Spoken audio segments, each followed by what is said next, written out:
Hello, old dearies. It's me, Agnes Smith, Nomadic Fanatic's #1 fan. Well, today is the day.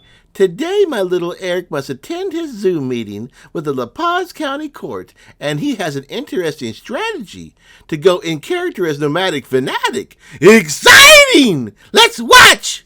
Look at me, Judge. I'm wearing a baseball cap in a courtroom Zoom meeting. Do you like it? It's got cat hair and sweat stains. I know it's disrespectful. I just don't care. I care more about being bald in public than earning any brownie points with some backwater judge. She doesn't even care. I've sat here with this dirty cap on my head for over 40 minutes, looking into the camera with a bored grimace, and no one has said anything about it. This is going to be a slam dunk case for me. No one has brought up that I make too much money to have a court-appointed attorney in the first place. Hell, they still think I live in Texas. God, these people are so stupid. You're stupid if any one of you thought that I was going to face any kind of justice. These people are just going through the motions. They just want to get these cases done and over with as quickly as possible. They don't care that I make $100,000 a year or that my address is a parking space at an RV club. The sheer amount of apathy can be cut with a knife. My case is just another job for them. The prosecutor needs more time to review information from the victim? What? A whole damn month wasn't enough time? Come back May 7th? Oh, great. We've got another month and a half to continue this travesty. At this rate, I might get a judgment by next year. My lawyer just told the judge that I live in Texas, and if I want a plea deal, I might have to do it via mail or phone. I could just tell them right now I have property 3 hours away. I live in a bus. I could just wait at my property in Apache County. Or I could tell them that I live with my fiancée 4 miles away in LA. That's a considerable shorter distance than Texas. Why didn't I say that? Why didn't I say anything? Because them not knowing would benefit me, of course. Did anyone who was listening in pick up on the name of my prosecutor? Miss Close? As in Karen Close, the former Scottsdale prosecutor who left her office due to alleged harassment of employees and mishandling of evidence? But don't take my word for it. Here's a 7-year-old article about Karen Close. Update. Ex-Scottsdale prosecutor no longer at county's attorney's office. Close left the Scottsdale prosecutor's office amid revelations she badly bullied employees. Now she works for the Maricopa County Attorney's Office. Earlier this year, Karen Close left her job as Scottsdale City Prosecutor after an investigation found she had bullied her employees so severely that some resigned. At least one of these employees filed a notice of claim with the city over mistreatment at the office. Now Close is working for the Maricopa County Attorney's Office. She started September 23rd and is currently assigned to do part-time court coverage, said Maricopa County Attorney's Office spokesperson Amanda Steele, declining specific details about Close's duties. It's unclear just who hired her for the county agency.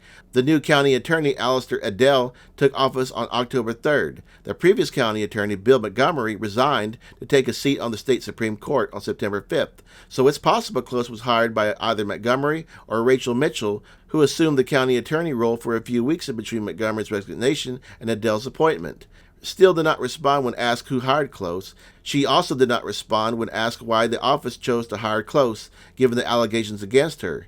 In March, the city of Scottsdale conducted an internal review into Close's leadership after receiving complaints from employees. The review found that Close had created a toxic work environment and frequently berated and humiliated employees, gave preferential treatment to others, and behaved in a passive-aggressive, controlling manner. She had been the city prosecutor for 21 years until she retired this year.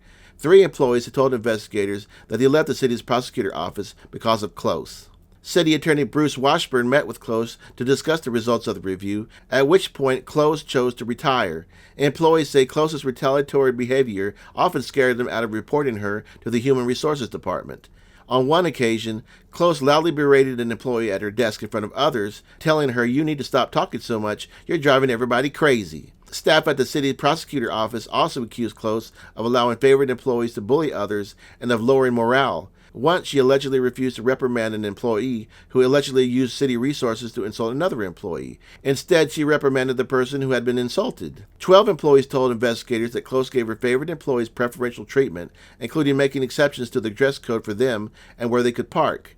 Former Assistant City Prosecutor Jennifer Petkow filed a notice of claim in January 2018 alleging that she had been forced out of the office after disclosing a disability to her employers. Petkow sought $369,740 in damages. The Scottsdale Progress reported that Petkow had been asked to leave in October 2017 after she raised complaints about close to human resources.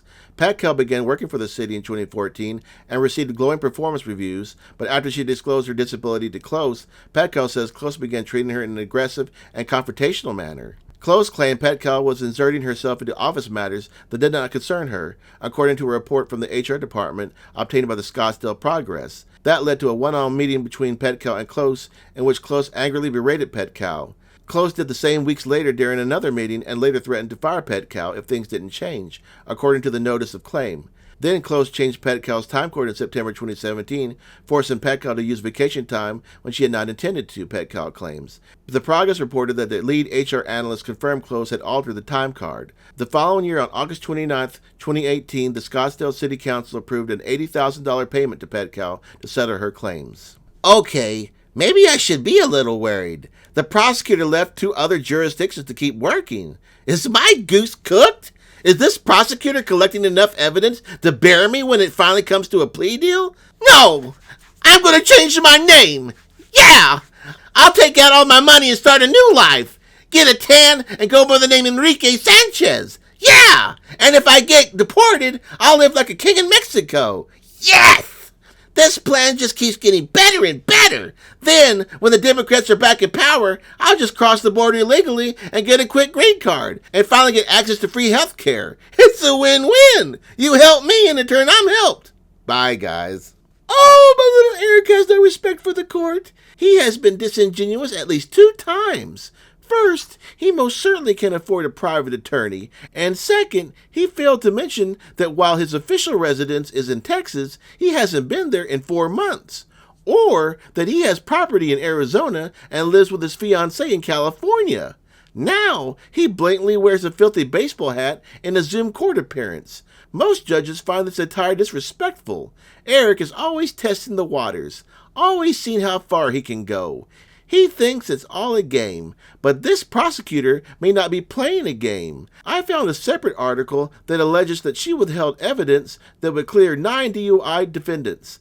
It's going to be an interesting trial. My little Eric, who pleads not guilty, and a prosecuting attorney willing to do her job by any means necessary. It's like an unstoppable force meeting an immovable object. Who will win? We can only wait and see. Have a blessed day, old dearies. From Nomadic Fanatic's #1 fan. Be sure to like, hype, and subscribe.